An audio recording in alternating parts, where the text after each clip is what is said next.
Well, let's talk about some of that, because you've been very vocal about Israel in particular. Even when Yahya Sinwar, the head of Hamas, was killed by the IDF, you were out lauding him as a hero. To most people, he's the despicable head of a terrorist organization that perpetrated on October the 7th one of the worst terror attacks in modern history. What's heroic about that? Well, I think when you look at it in a vacuum, it's a very different picture. It's kind of like if I, raped your mother and I kicked you in the nuts 3 times and then you punched me in the face and everybody just wanted to focus on you punching me in the face. I think that would be a very different conversation than when you looked at it, the whole of what happened. And the whole of what happened was Nakba. That's where it started. You have 750,000 Palestinians that got displaced. And then you've got multiple, acts of terror, in my opinion, on Israel's side that would make October 7th look like nothing. So to me, I think it was a retaliation, and I think that Hamas is a resistance organization, and I think that Israel is a terrorist. When did Israel kill 1,200 people in a single day and wound nearly 7,000? Well, you have...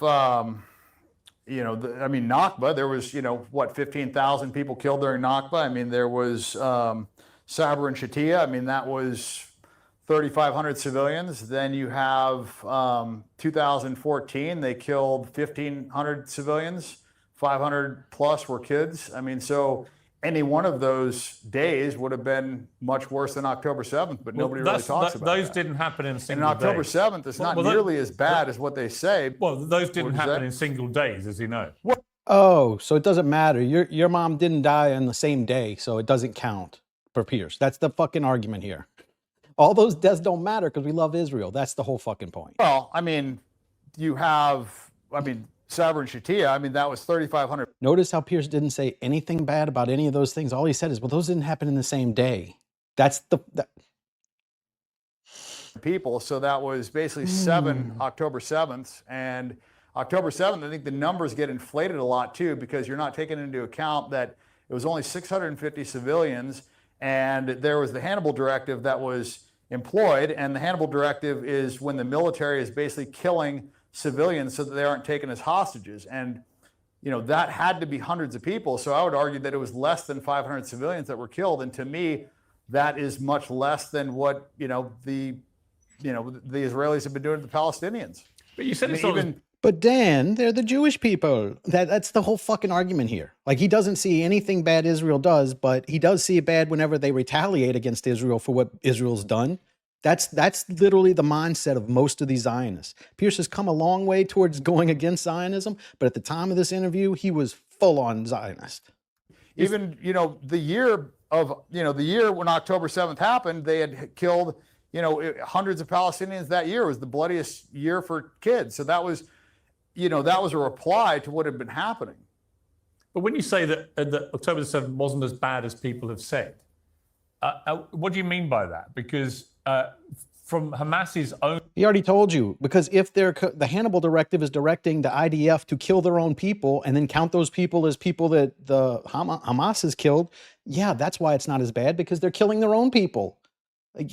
Piers tries not to understand things in these debates, I think. Either that or he's mentally retarded. Boasting through their GoPro cameras, they mutilated, burned alive, raped and abused, beheaded some people, set fire to homes. They kidnapped babies, they kidnapped Holocaust survivors, grandparents. They did just about every act of depravity it is possible to do. And they didn't just do it, they gleefully posted it on social media and the internet so that we could all watch in real time the horrors that they were perpetrating. It's hard to imagine a more horrific act than what happened that day. Why would you try to downplay it? Well, there was only 2 babies killed from what I was told, and one was in the hospital and the other one was shot by a bullet. There was no babies in ovens. There was no, beheaded people that I saw. The rapes were disproven. So all that was Israeli propaganda. And the problem is Israel has continued to lie and lie and lie, and they've been caught lying. And they're the only ones that have actually been caught red-handed raping prisoners. And they've done it. And the people that raped the prisoners were now heroes, and they got released and there was nothing that happened to them. So I think it's very hypocritical. They're social media stars over there now for having unwanted sex with prisoners. That's the mindset over there. Critical to focus on things that they're doing and then try and blame them, on Hamas or the Palestinians. It's interesting because it's just, to me, total bullshit. It's just Israeli propaganda. Yeah, I mean, listen, many people will listen to you and think that what you're spewing is bullshit propaganda from the other side. And the reason I say that is you say there was no raping or abuse of women, and yet the UN Special Representative on Sexual Violence in Conflict, Pramila Patten, reported in March this year that there was clear and convincing information that Israeli hostages in Gaza experienced sexual violence, including rape, sexualized torture, and cruel, inhumane, and degrading treatment, and reasonable grounds to believe such abuse is ongoing. There was also reasonable grounds to believe that conflict-related sexual violence occurred during the 7th of October attacks in multiple locations across Gaza periphery, including rape and gang rape in at least 3 locations. So when you say it didn't happen, what you're really saying is you think that the United Nations report into all this, which established it absolutely did happen and was horrific, is what? Is a pack of lies? And if so, why would the United Nations lie? Look, I wasn't there, but I have, seen articles that said that it did not happen. So, if it did happen, that's terrible. And I think that's, atrocious. I don't ever believe in rape, but, during, Sabra and Shatia, there was a, girl raped in front of her father. And, that's happened on the other side numerous times. I mean, it happened in the prison. I mean, they were literally rioting because they felt like they had the right to rape these prisoners. So to me, I think it's a bit hypocritical. You can't believe that you have the right to rape prisoners and then complain about them raping, your civilians as well. So I don't think it just can only go one way. I think it's atrocious on both sides. Now, notice how Piers wants it to just go one way. He doesn't even address any of that. He just ignores it and acts like it never was said. Like it literally, how do you get mad at one side for doing it, but not the other that did it first? That's the mentality the Zionists have to have. They have to just forget logic and reason and just be mad at the reaction. Like it's insane. You said Hamas are not terrorists, are an army fighting for their country. No comment on that. Against the worst terror organization on the planet. And yet Hamas were given power in Gaza in 2005. They were given billions of dollars, a lot of it in a very suspect manner by Benjamin Netanyahu and his government, because he wanted to create a rift between Palestinian groups, and I completely accept that. But there's no doubt from what has now emerged that Hamas spent most of that money not on benefiting the lives of Palestinian people in Gaza, but on building an elaborate tunnel system and arming themselves to the teeth so that they could perpetrate this act of horror on October the 7th in a strike against Israel that they hope would decapitate Israel. I'm just curious why you would go out of your way. You say you've read things, but you're a guy of big influence. You've got a big following. How'd you get your information, Piers? Were you there? Were you there? No, you read some things too.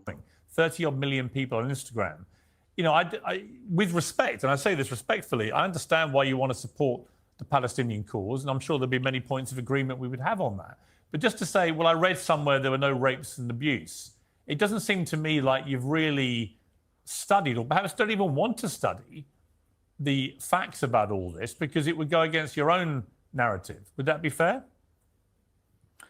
I mean, look, I got no dog in this fight, Piers. I'm not Palestinian. I'm not Muslim. I'm just saying what I believe is right. And let's just say there was rapes. I mean, I think that's terrible. But like I said, they are, an occupied state and they're operating in apartheid. So when you are kept in an open air prison, there's going to be resistance, and how that resistance manifests itself is, it's going to be violent eventually. I mean, if you kill enough people and you take enough land and you treat people like second-class citizens, and and you're stealing land in the West Bank, and you're just basically encroaching these people's human rights on a daily basis, there's going to be repercussions. So I'm not going to be the judge or jury, and I'm not going to condemn these people for fighting back. I think nobody had an issue with South African apartheid and their resistance, so I don't know why there's an issue with the resistance in the clear apartheid that's going on here. You went on a Patrick Bet-Davis podcast. He's a friend of this show. You said the Jews killed JFK and that Israel wanted October the 7th to happen so that Israel, had a reason to take the land. Let's just discuss those two things. What do you mean the Jews killed JFK? So I believe that was an Israeli Mossad operation. and they've committed multiple false flag attacks. I mean, they've, the USS Liberty, you've got the Levin affair. I mean, so they've got a history of doing this, and I don't think it's crazy to think that they were involved in that assassination, and that's the reason that Trump didn't want to, release those files. And I think clearly it had to be embarrassing. Otherwise, why wouldn't he want to release it? And that's the only thing that I could think of that would be embarrassing, because everybody from that time is pretty much dead by now. So it would make sense. I mean, they wanted to cut off, it's now AIPAC, but the Zionist, organization that was doing all the funding that should have been registered as a foreign entity. And, he wanted to register them under FARA. He wanted to, take away their ability to have nukes. And, they didn't like that. So I believe that they killed JFK. But just to be clear, you have absolutely no evidence that any Jews killed JFK, do you? Nothing. You have no evidence that Lee Harvey Oswald did it, do you, Piers? Other than like shit people told you. Prove it. Well, I mean, that's not true. I mean, Jack Rubenstein, that was the person that killed the supposed patsy Lee Harvey Oswald. I mean, he was a Jewish mob guy. And, there's been numerous documentaries tying the, Jewish mafia, the CIA. I mean, look, I mean, I wasn't there, but everything that I've seen evidence-wise points to Israel. Really? And they're doing it in Epstein Island. They did it in Epstein Island. I mean, Yeah, but here's the problem I have with this. You say everything you've seen, right? It just seems to me like you see a lot of conspiracy theory stuff. I've read a lot about the JFK. Those are called future facts, Piers. They're called future facts, not conspiracy theories. Future facts. Assassination. There is zero evidence that any Jews killed John F. Kennedy. Zero. Unless you want to... And zero that Lee Harvey Oswald did it. Correct. Go off into some mad conspiracy theory rabbit hole. And I say to you that you make these big statements and you have a huge following of people, many of whom will think, well, wow, if Dan Bilzerian says it, maybe it's true.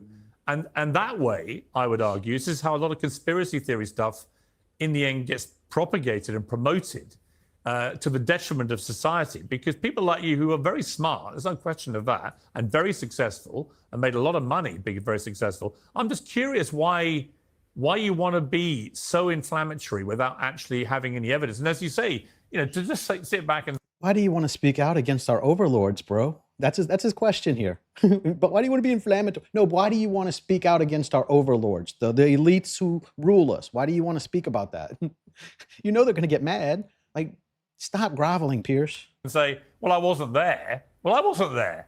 Obviously, exactly. I wasn't even born. But I know that there were there's no credible evidence that Jewish people killed JFK.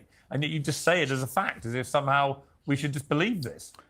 No, I didn't say it as a fact. I said that's what I believe. And if you look at, the history of people that have criticized Israel, Gaddafi, Saddam Hussein, JFK, Nixon, I mean, they all have similar fates. And so I don't think that's a coincidence. I also think that today a lot of, quote unquote conspiracy theories have all come true. So, about future facts. 2-3 years ago, being a conspiracy theorist, you were a nut job, wacko, whatever. And now it's just like every single one of them seems to be coming to fruition. So I don't know. I mean, I think once you see the government lie to you and lie to you on a scale like they did during COVID, over and over and over again, you start questioning a lot of things. And I think it's healthy to question things. And I think one of the big reasons why I've marched down this path so far is because once I started questioning Israel and once I started speaking out against Israel, I saw the ramifications and I saw the pushback. And the side of right is usually never the side that's silencing people. The people that are on the right side of history. Can I get an amen? Are not the ones trying to, cut off free speech or punish people for what they say. You think the Jews killed Gaddafi as well? Well, Israel. I haven't formulated an opinion on that one because I don't give a shit. I think that they have way too much control in our government. And I think it is not coincidence that everybody that's been critical of Israel has, either been overthrown, Shah of Iran, like every single person or their neck exploded in front of the world. That's been critical of Israel has either been killed or thrown out of power. And I don't think that is a coincidence. I mean, the reason we fought a lot of these wars is because of Israel. I mean, Israel lied to us. They told us that there was weapons of mass destruction. We fought many wars on their behalf. So their influence cannot be... They don't know this, but we're still looking for them, just in a different place now. disputed, and the people that we continuously fight just happen to be their natural enemies, and they have influence on what we do. And that's my biggest issue. That's actually one of the reasons why I kind of like started marching down this path, is because I see how much control Israel has over our government, and it's not healthy. And I see our politicians acting on behalf of Israel instead of on behalf of what is best for the United States. And that is, as a veteran, where I really have fucking, huge problems with this.